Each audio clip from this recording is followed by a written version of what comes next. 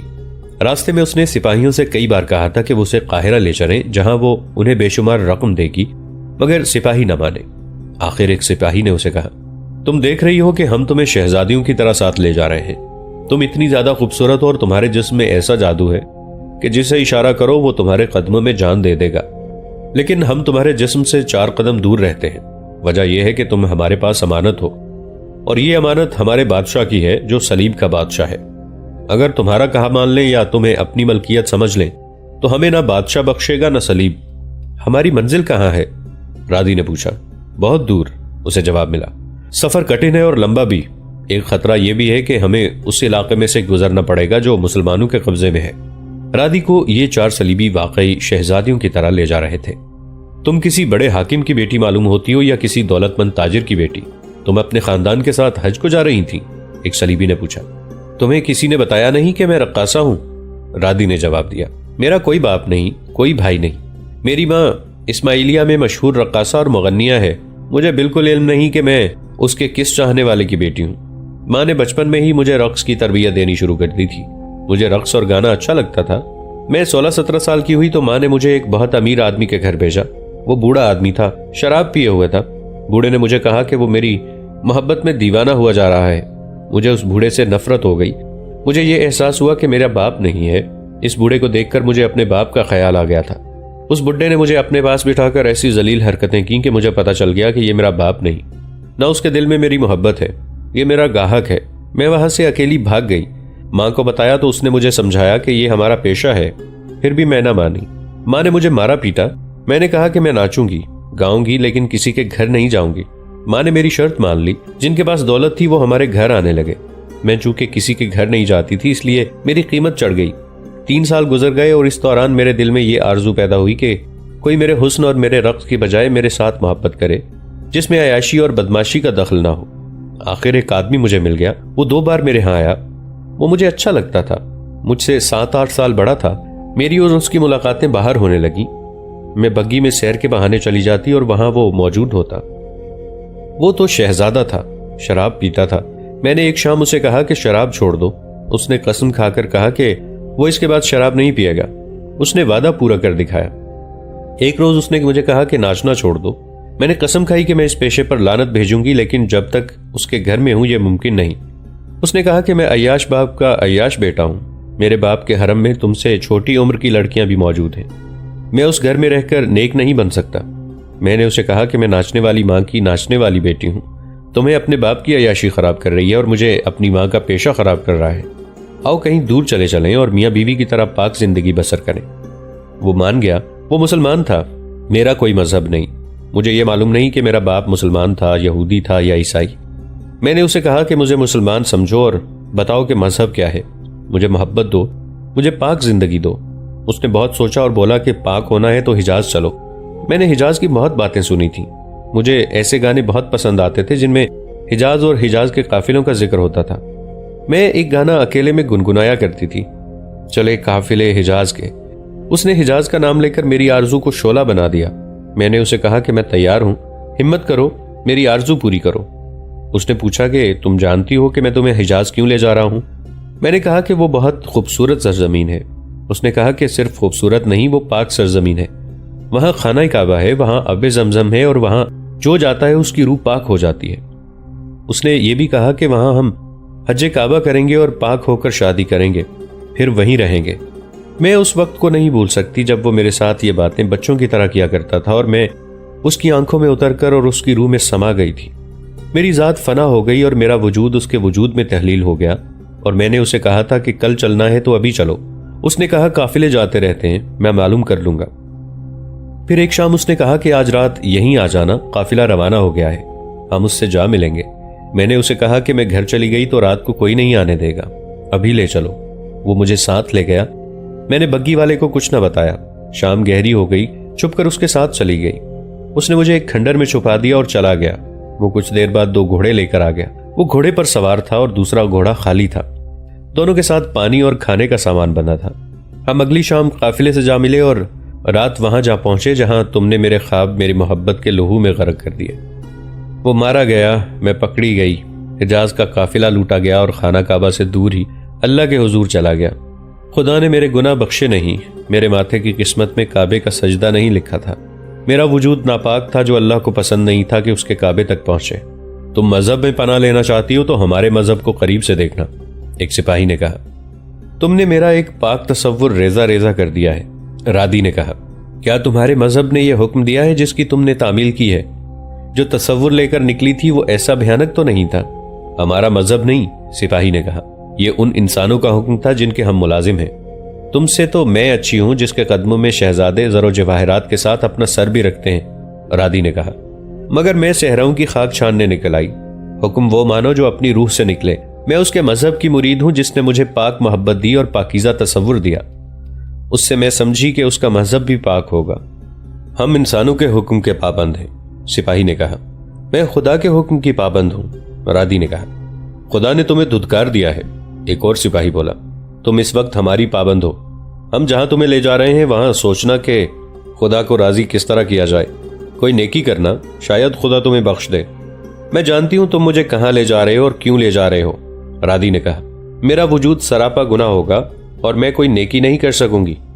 تم کوئی نیکی سوچ بھی نہیں سکتی، ایک سپاہی نے کہا۔ تم گناہ کی پیداوار ہو، گناہوں میں تم نے پرورش پائی ہے۔ ایک گنہگار کے ساتھ گھر سے بھاگ کر جا رہی تھی، تم نیکی کیا کرو گی؟ ان بے گناہوں کے خون کا انتقام لوں گی جنہیں تم نے قتل کیا ہے، رادی نے دانت پیس کر کہا۔